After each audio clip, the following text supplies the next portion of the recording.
보혈을 지나 하나님 품으로 보혈을 지나 아버지 품으로 보혈을 지나 하나님 품으로 한 걸음씩 나가네. 보혈을 지나 하나님 품으로 보혈을 지나 아버지 품으로 보혈을 지나 하나님 품으로 한 걸음씩 나가네. 존귀한 주 보혈이 내 영을 새롭게 하시네. 존귀한 주 보혈이 내 영을 새롭게 하네. 존귀한 주 보혈이 내 영을 새롭게 하시네. 존귀한 주 보혈이 내 영을 새롭게 하네. 내 영을 새롭게 하네. 내 영을 새롭게 하네.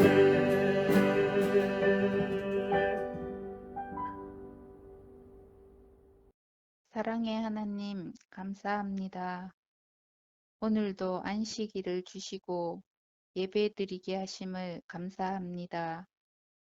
찬양으로 예배드리게 하심을 또한 감사드립니다. 아가페 봉사부의 예배로 예수님 영광 받아 주시옵소서. 우리의 죄를 대신하여 십자가를 지신 예수님, 우리의 잘못을 용서하여 주시옵소서. 두세 사람이 내 이름으로 모이는 곳에 함께 하겠다고 약속하신 예수님, 오늘 우리가 모였습니다. 대면으로 만나지 못했지만 줌이라는 화상화면을 통해 모였습니다. 이 만남에도 동참하지 못하는 아가페 성도들이 있습니다. 예수님의 사랑으로 함께하여 주시옵소서. 예배 안에 최유진 목사님의 말씀 증거가 있습니다. 의에 줄이고 목마른 자라는 말씀으로 은혜 받고 한 주간도 기쁨과 감사로 살게 하여 주시옵소서. 더 은혜로운 예배를 위한 찬양을 준비하는 화평조, 언유조, 사랑조, 자비조, 양선조의 조원들에게 날마다 찬양이 끊이지 않게 하여 주시옵소서. 큐티를 통해 성경 말씀을 나누는 시간에도 많이 참석할 수 있게 도와주시고 성경 공부 후에 중보 기도 시간도 갖고 있습니다. 기도하는 시간에도 함께 하여 주시고 아가페 봉사부원 모두가 말씀으로 기도로 찬양으로 감사하며 살게 하여 주시옵소서. 또한 예배를 돕는 봉사자님들에게도 함께 하여 주시옵소서. 이 모든 말씀 예수님의 이름으로 기도합니다. 아멘. 이달의 성구 암송을 함께 암송하심으로 우리 아가페 집회 시작하도록 하겠습니다. 요한일서 1장 7절의 말씀입니다. 그가 빛 가운데 계신 것 같이 우리도 빛 가운데 행하면 우리가 서로 사귐이 있고 그 아들 예수의 피가 우리를 모든 죄에서 깨끗하게 하실 것이요. 요한일서 1장 7절 말씀. 아멘. 오늘 우리에게 주시는 하나님 말씀은 신약 마태복음 5장 6절의 말씀입니다. 마태복음 5장 6절의 말씀을 함께 읽도록 하겠습니다. 의에 줄이고 목마른 자는 복이 있나니 그들이 배부를 것이며. 다시 한번 읽도록 하겠습니다. 의에 줄이고 목마른 자는 복이 있나니 그들이 배부를 것이며. 아멘. 함께 나눌 말씀은 산상수훈의 말씀 가운데 팔복에 대한 말씀입니다. 팔복 가운데 8가지의 복 가운데 의에 줄이고 목마른 자가 받는 복입니다. 마태복음 5장 6절입니다. 의에 줄이고 목마른 자는 복이 있나니 그들이 배부를 것이며.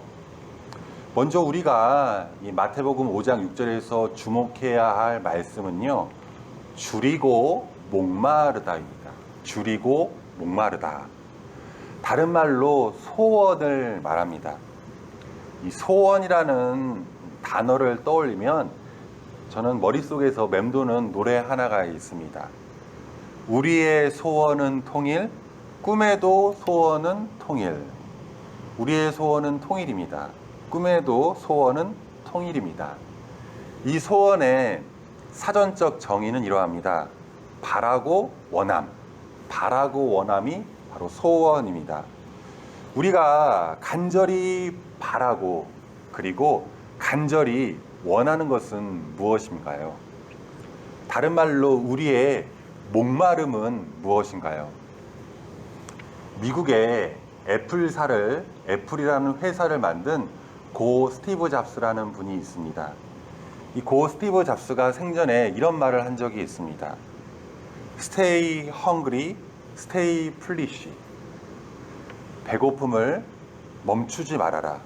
그리고 바보처럼 우직한 꿈을 버리지 말라라는 그런 뜻입니다. 한마디로 목마르다 그런 의미입니다. 하버드 대학교 하워드 가드너 교수가 쓴 책 가운데 리딩 마인드라는 책이 있는데요. 그 책에서 이런 글귀가 있습니다. 세상에서 가장 강력한 힘은 뭐라고 할까요? 목마름이다. 세상에서 가장 강력한 힘은 목마름이다. 시대를 이끌어갔던 리더들의 공통점 역시 시대의 변화를 애타게 추구했건 목마름에 있었다. 이런 글귀가 있습니다. 이런 의미에서 우리의 삶에서요, 이 목마름은 너무나도 중요합니다. 우리가 겪는 역사의 순간도 마찬가지입니다. 아시다시피 우리나라는 1910년부터 1945년까지 1910년부터 1945년까지 약 36년간 일제의 강점을 당합니다. 일제시대 때 누가 목숨을 바쳐 독립을 추구했을까요? 바로 목마른 사람들입니다. 나라와 독립에 대해서 타는 목마름을 가졌던 사람, 그 사람들이 목숨을 바쳐 독립을 추구했습니다. 백범일지라는 책에서 김구 선생은 이런 말씀을 했습니다. 네 소원이 무엇이냐? 너의 소원이 무엇이냐 하고 하나님이 물으시면 나는 서슴지 않고 내 소원은 대한 독립이요 하고 대답할 것이다. 그 다음 소원은 무엇이냐 하면 나는 또 우리나라의 독립이요 할 것이요. 또 그 다음에 소원이 무엇이냐라는 세 번째 물음에도 나는 더욱 소리를 높여 나의 소원은 우리나라 대한의 완전한 자주 독립이요 하고 대답할 것이다. 나 김구의 소원은 이것 하나밖에 없다. 내 과거의 70평생을 이 소원을 위해 살아왔고 현재에도 이 소원 때문에 살고 있고 미래에도 나는 이 소원을 달하려고 살 것이다. 실은 목마른 사람만이 줄인 사람만이 진정으로 살 수 있습니다. 무언가 목마른 사람만이 진정한 삶을 살 수 있다라는 의미입니다. 제가 군복무를 했던 적이 있습니다. 그때 저는 출석했던 서울에 특별히 용산에 있는 어떤 한 교회가 있었습니다. 그 교회의 담임 목사님이 설교 가운데 하신 말씀이 저는 기억이 납니다. 한 성도가 있습니다. 그런데 이 성도의 소원은 중국에 있었습니다. 중국을 복음으로 변화시키는 것에 있었습니다. 너무나도 중국에 가고 싶어 했습니다. 중국을 변화시키고 싶다고 말합니다. 꿈만 꾸면 만리장성이 보인다고 합니다. 그분은 음식을 먹어도 중국 음식만 먹는다고 합니다. 또 농담으로라도 난 짜장면이 좋아한다. 난 또 탕수육이 좋다고 말했다고 합니다. 결국 그분은 중국 선교사가 되었습니다. 이것이 무엇입니까? 바로 목마름입니다. 영적 배고픔, 영적 목마름의 결과입니다. 그런데 오늘 우리에게 주시는 이 하나님의 말씀인 마태복음 5장 6절에서 무엇에 대해 목마르라고, 무엇에 대해 줄이라고 증거하고 있나요? 다시 마태복음 5장 6절입니다. 의에 줄이고 목마른 자는 복이 있나니 그들이 배부를 것이며. 복이 있도다. 의에 줄이고 목마른 사람은, 왜냐하면 그들은 배부를 것이기 때문이다. 이게 바로 원문의 정확한 번역입니다. 의에 줄이고 목마른 사람은 복이 있다. 진정으로 복이 있는 사람은 의에 줄이고 목마른 사람입니다. 그렇다면 의는 무엇일까요? 의에 줄이고 목마른다고 하는데 그 의는 무엇일까요? 의라는 단어는 헬라어로 디카이오 쉬네라는 단어입니다. 좀 어렵죠. 디카이오 쉬네. 하지만 의미는 이런 의미입니다. 똑바로. 이것이 바로 의의 어원적 의미입니다. 의라는 단어는 상태의 묘사, 상태의 단어가 아닙니다. 관계의 단어입니다. 똑바로. 무엇과의 관계, 누구와의 관계 가운데 똑바로. 그것이 바로 의의 의미입니다. 의를 이해하기 위해서는요, 이 의의 반대말을 이해하면 명확해집니다. 의의 반대말이 무엇일까요? 의의 반대말은 바로 죄입니다. 죄의 반대말은 의이고요. 의의 반대말은 죄입니다. 의는 무슨 의미라고 말씀드렸죠? 바로 똑바로라고 했습니다. 그럼 죄는 무슨 의미일까요? 죄의 어원적 의미는 어긋나다입니다. 어긋나다. 의는 똑바로, 죄는 어긋나다. 어긋남입니다. 이 땅을 창조하시고 이 땅을 다스리시는, 아니 이 땅을 창조하시고 이 땅을 다스리신다라는 그 표현조차 그 묻기에는, 그 형용하기에는 너무나도 부족한 그 하나님께서, 그 어미하신 하나님께서 우리와 우리 인간과 똑바른 관계를 맺기를 원하십니다. 그런데 인간은 아담의 불순종으로 말미암아 어긋났습니다. 죄인이 됩니다. 하나님과 어긋났습니다. 이것이 바로 죄입니다. 죄는 다른 것이 아닙니다. 하나님과의 관계 가운데 어긋난 것, 그것이 바로 죄입니다. 그래서 인간은 죄를 지었기 때문에 죄인이 아닙니다. 우리의 모습은요, 죄를 지었기 때문에 죄인이 아니라 죄인이기 때문에 죄를 지을 수밖에 없는 것, 그것이 바로 우리의 모습입니다. 그런데 하나님께서는 우리와 올바른, 똑바른 관계를 맺기 위해서 우리를 위하여 보내신 분이 계십니다. 바로 하나님의 의입니다. 하나님의 의이신 예수 그리스도를 통하여, 하나님의 의이신 예수 그리스도의 십자가를 통하여 우리와 하나님의 관계가 똑바로 의가 되었습니다. 베드로전서 2장 24절과 25절의 말씀입니다. 친히 나무에 달려 그 몸으로 우리 죄를 담당하셨으니 이는 우리로 죄에 대하여 죽고 의에 대하여 살게 하려 하심이라. 이는 우리로 죄에 대하여 죽고 의에 대하여 살게 하려 하심이라.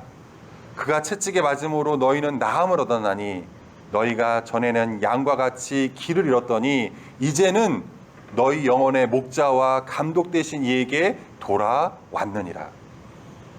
예수 그리스도를 통하여 우리는 죄에 대해서 죽고, 예수 그리스도를 통하여 우리는 하나님과 똑바른 올바른 관계가 맺게 되었습니다. 하나님은 우리와 이 땅과 온 우주 만물을 다스리십니다. 하나님은 의로운 분이십니다. 그 하나님의 의로움은 예수 그리스도를 통하여, 예수 그리스도의 십자가 사건을 통하여 드러내 보이십니다. 이것이 바로 하나님의 하나님 되심입니다. 인간은 하나님께 나아갈 수가 없습니다. 그러하기에 인간의 그것은 한계입니다. 죄입니다. 그러하기에 하나님이신 그분이 인간이셨고, 인간 오신 그분께서 우리를 위하여 십자가에서 죽으셨습니다. 그리고 부활하사 하나님의 하나님 되심을 보이셨습니다. 이것이 무엇이냐? 바로 하나님의 하나님 되심이요, 인간의 인간됨입니다. 이것이 바로 하나님의 의입니다. 한 40대 중년의 고백입니다. 어느 날 저는 여느 날과 마찬가지로 밤늦게까지 술을 마시다가 귀가한 것은 새벽 2시경입니다. 당시 저에게 나쁜 버릇이 있는데, 나쁜 습관이 있는데, 아무리 술을 많이 마셔도 집에 와서는 반드시 밥을 먹는 버릇입니다. 그래서 잠자는 집사람을 깨워서 차려주는 밥을 먹곤 하는데 굉장히 위험한 행동이죠. 그날은 이상하게 집사람을 깨우지 않았습니다. 방에 들어가자 아내가 엎드려 자고 있었습니다. 머리맡에 성경책이 있는 것을 보아하니 성경을 읽으며 저를 기다리다 잠든 것이 분명했습니다. 그런데 엎드린 아내의 얼굴 밑에 하얀 노트 한 권이 깔려 있습니다. 갑자기 그 노트가 보고 싶어 살며시 꺼내 보았습니다. 거기에서는 이런 말이 적혀 있었습니다. 나는 오늘도 버스를 타고 수유리 너머로 갔다. 시골길을 하염없이 걸으면서 오늘도 어김없이 죽음을 생각했다. 약을 먹고 죽을까? 아니면 손목을 그어 죽을까? 그러나 그것은 내가 취할 길이 아님을 다시 한번 확인하고 돌아왔다. 나를 살리기 위해 십자가에 돌아가신 주님께서 주님의 뜻을 위해 내게 주신 남편이므로 나는 사랑해야만 한다. 나는 할 수 없지만 주님께서 사랑하라 명령하심으로 나는 사랑해야만 한다. 주님, 저를 도와주세요. 저의 약함을 주님께서 잘 아시잖아요. 이런 내용의 노트에는 여기저기 눈물로 얼룩져 있었습니다. 아내의 그 글을 읽고 저는 도저히 잠을 잘 수가 없었습니다. 심장이 멎는 것 같았고 귀에는 커다란 북소리가 울렸습니다. 저는 노트를 내려놓고 서재로 들어가 소리를 죽여가며 얼마나 울었는지 모릅니다. 제가 이 세상에 태어나서 처음으로 제 자신의 적나라한 실상을 똑바로 발견했기 때문입니다. 아내가 죽음을 생각했던 그 시간, 저는 환락가의 현장에서 오직 쾌락만을 탐닉하던 한심한 남편이었기 때문입니다. 그럼에도 나야말로 이상적인 배우자, 멋진 남편, 괜찮은 남녀, 능력 있는 청년, 장래가 촉망되는 젊은이라고 착각하며 스스로 자기 도취에 빠져 있었으니 얼마나 한심한 일입니까? 저는 제 아내가 불쌍해서 울었습니다. 남편 같지 않는 남편 탓에 얼마나 많은 밤을 지새우며 울었을까? 죽음을 또 생각할 때 그 마음은 또 얼마나 아팠을까? 내려 누르는 절망감에 몸서리는 또 얼마나 쳤을까? 아내가 당해야만 했던 그 고통과 아픔이 고스란히 전이되어 제 마음을 난도질했기에 저는 울지 않을 수 없었습니다. 내가 왜 이런 삶을 살고 있을까? 어쩌다가 내가 이 지경이 되었을까? 생각하면 생각할수록 제 영혼은 악취가 진동하는 갈기갈기 찢어진 더러운 걸레 조각처럼 여겨졌습니다. 주님께 버림받은 영혼, 저주받은 영혼이라고 생각했기 때문에 저는 가슴을 치며 몸서리를 치며 울었습니다. 울면서 주님의 이름을 불렀습니다. 그 순간 누군가 등 뒤에서부터 저를 감싸 안아 주었습니다. 매우 포근했습니다. 제가 우는 소리에 잠이 깬 아내가 들어왔나 보다 하고 뒤를 돌아보았는데 아무도 없었습니다. 착각이었나 보다 하고 다시 눈을 감았습니다. 그러자 누군가 재차 포근히 안아주는 것입니다. 그 포근함이 처음보다 더 강했습니다. 역시 뒤를 돌아보았지만 아무도 없었습니다.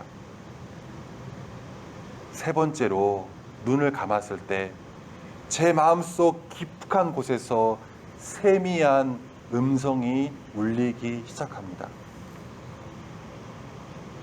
나의 사랑하는 아들아, 나의 사랑하는 아들아, 나는 너를 한 번도 버린 적이 없단다. 저는 깜짝 놀랐고 그 음성은 계속됩니다.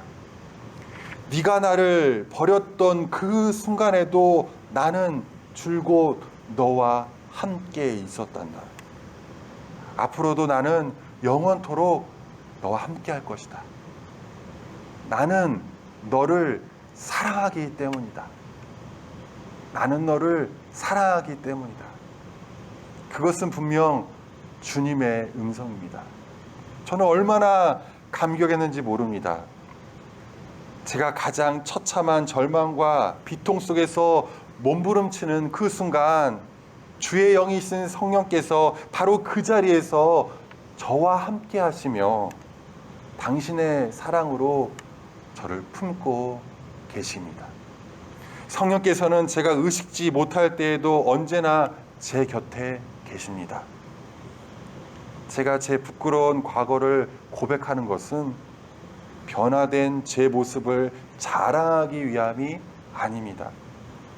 제가 제 자신의 참담한 실상을 바로 깨달아 주님 앞에 굴복하던 그 순간부터 예수께서 내 삶의, 내 인생의 주인 되셨음을 알려드리기 위함입니다.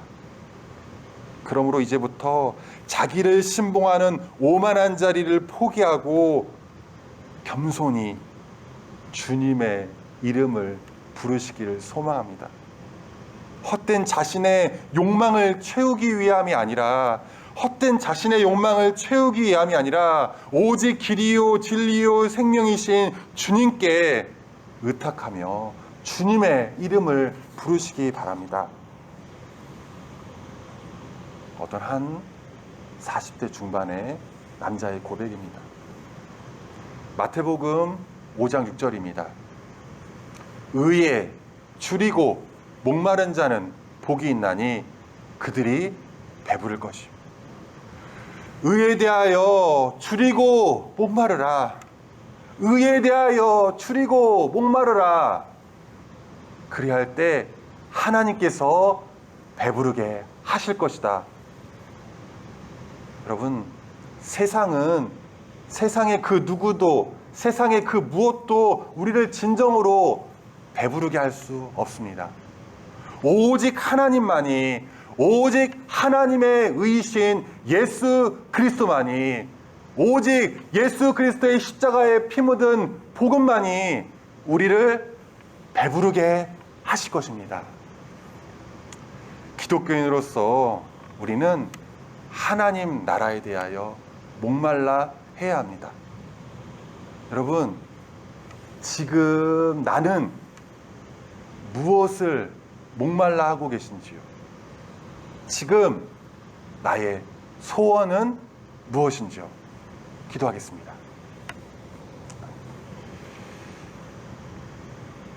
하나님, 지금도 내 곁에 계시고 나를 사랑하시고 나를 인도하시는 살아계신 하나님, 그 하나님의 임재 앞에 우리가 서 있음을 고백합니다.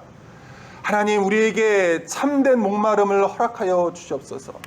참된 주림, 참된 목마름으로 이 땅 가운데 하나님의 의에 대해서 줄이고 목마를 수 있도록 붙잡아 주시옵소서. 예수 그리스도의 십자가에 피 묻은 복음으로 목마르게 하시고 예수 그리스도의 성령, 예수 그리스도와 성령의 역사 가운데 줄이고 목마름으로 세상이 주지 못한 참된 배부름, 참된 평안을 누리게 하여 주시옵소서.